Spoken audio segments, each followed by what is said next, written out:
but sober, we kept up the pretense that his wife was visiting a relative. "There's something coming now," I said. Werner did not bother to move his head from where it rested on the seat back. "It's a tan-coloured Ford. It'll come through the checkpoint, park over there while the men inside have a coffee and hot dog. Then they'll go back into the east sector just after midnight." I watched. As he'd predicted, it was a tan-coloured Ford, a panel truck, unmarked, with West Berlin registration. "We're in the place they usually park," said Werner. "They're Turks who have girlfriends in the east. The regulations say you have to be out before midnight. They go back there again after midnight." "There must be some girls," I said. "A handful of Westmarks goes a long way over there," said Werner. "You know that, Bernie." A police car with 2 cops in it cruised past very slowly. They recognized Werner's Audi, and one of the cops raised a hand in a weary salutation. After the police car moved away, I used my field glasses to see right through the barrier to where an East German border guard was stamping his feet to restore circulation. It was bitterly cold. Werner said, "Are you sure he'll cross here rather than at Bornholmerstrasse or Prinzenstrasse checkpoints?" "You've asked me that 4 times, Werner. Remember when we first started working for intelligence? Your dad was in charge then. Things were very different. You remember Mr. Gaunt, the fat man who could sing all those funny Berlin cabaret songs, betting me 50 marks it would never go up the wall, I mean. He must be getting old now. I was only 18 or 19, and 50 marks was a lot of money in those days." Silas Gaunt, that was. He'd been reading too many of those guidance reports from London, I said. "For a time he convinced me you were wrong about everything, including the wall."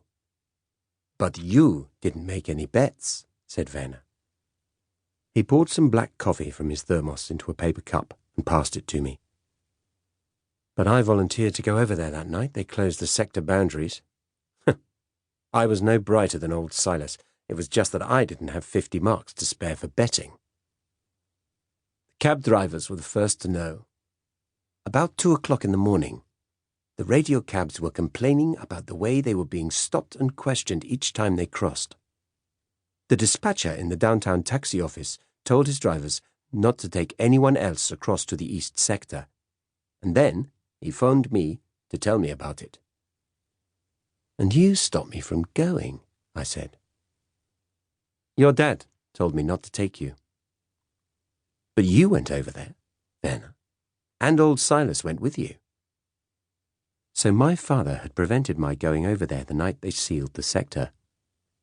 I didn't know until now. We went across about 4:30 that morning. There were Russian trucks and lots of soldiers dumping rolls of barbed wire outside the Charité hospital. We came back quite soon. Silas said the Americans would send in tanks and tear the wire down.